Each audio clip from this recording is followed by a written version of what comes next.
Bonjour, bonjour. Si tu es en train de faire quelque chose en même temps, ça tombe bien, tu vas rien voir. C'est juste un podcast que tu vas écouter en fermant les yeux, en faisant autre chose. C'est pas grave, c'est ton choix. Alors, c'est septembre, le moment idéal de commencer une nouvelle année universitaire ou scolaire ou de travail, fini les vacances. C'est le moment d'avoir de nouvelles résolutions. Non, je rigole.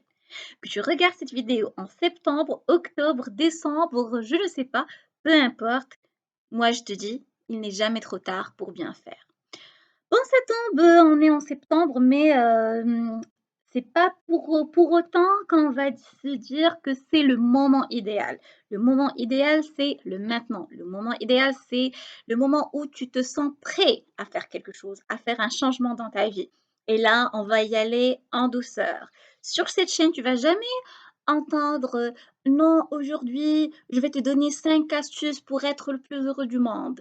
10 conseils pour augmenter ta productivité. Oui, oui, ça se peut. Je peux mettre des titres de ce genre, mais sache que il n'y a rien d'automatique. On n'écoute pas une vidéo de 10 minutes et ça va changer notre vie. Non. Oui, on se dit aujourd'hui, ça sera le vrai changement. Aujourd'hui, c'est bon, je vais plus refaire mes erreurs et on les refait. Oui, je te comprends. Aujourd'hui, je ne suis pas là pour faire le coach, je ne suis pas là pour te donner que des conseils, mais je suis là pour t'accompagner sur le chemin du bonheur. Et le bonheur, ça ne sera pas la destination. J'ai bien dit le chemin du bonheur. Tout ce qu'on va rencontrer sur notre chemin, c'est le bonheur. Avec tous les contrastes, avec toutes les émotions, avec les hauts et les bas, c'est le bonheur. Mais on a besoin d'y aller en douceur et step by step. On va progresser doucement mais sûrement.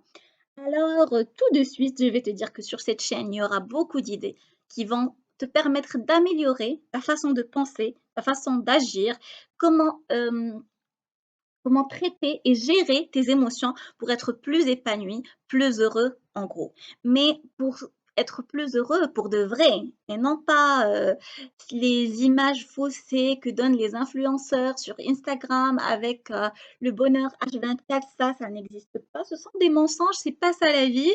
On se calme, il y a des hauts et des bas comme j'ai dit, mais on va apprendre ensemble à être équilibrés.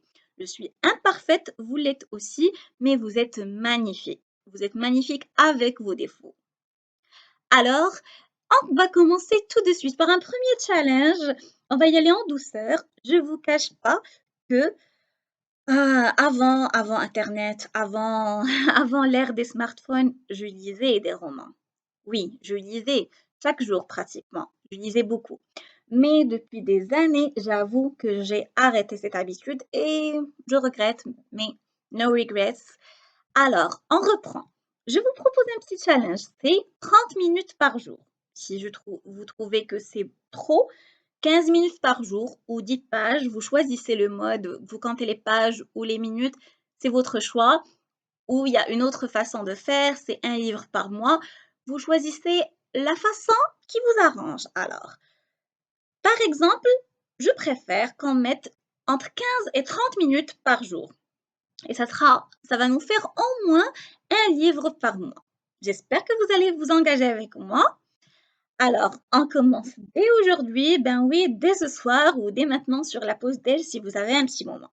Sinon, alors, si vous ne pouvez pas le faire, je vous propose de faire 10 minutes, mais pas moins. Moins de 10 minutes, ça sera trop peu. Alors, on commence. Et si vous êtes d'accord, vous me laissez un commentaire comme quoi vous vous engagez à commencer le challenge de la lecture et je vous laisse libre choix de choisir si ça sera un livre, je ne sais pas, de culture générale, un essai, un roman, ce que vous voulez, le genre du livre. Vous êtes libre, mais l'idée c'est de reprendre, c'est de renouer avec le livre parce que ça vous permet de booster votre imagination, ça vous permet d'enrichir votre vocabulaire, d'enrichir votre vie et de vivre une autre vie à part celle que vous menez au quotidien. Alors, si vous êtes déjà un grand lecteur, alors je vous propose d'augmenter le rythme, de lire plus, ou bien si vous lisez par exemple en français, je vous propose de lire en anglais, c'est plus intéressant, c'est une langue internationale, c'est la langue de la recherche, etc. c'est toujours intéressant de lire en anglais. Sinon, je vous propose d'avoir un petit carnet en parallèle de vos lectures pour mettre ce qui vous a beaucoup marqué dans ce livre, que ce soit des citations ou des leçons que vous avez pu retenir. Mais en tout cas, selon votre niveau, vous allez prendre un challenge et vous le commencez immédiatement. Alors, vous me dites tous que vous vous êtes engagés, vous me laissez un j'aime, on se retrouve dans de nouvelles vidéos. Je vous promets des vidéos sur le minimalisme, sur le slow living, sur le bonheur, sur la vraie positivité et sur beaucoup d'aspects qui vont nous permettre d'améliorer notre vie pour de vrai, en douceur et de façon efficace ensemble. Alors, je ne suis pas parfaite, vous ne l'êtes pas non plus, mais c'est pas grave, on va y aller, on va réussir, Inch'Allah. Alors, on se voit très bientôt. Je vous donne rendez-vous dans une nouvelle vidéo. À la prochaine!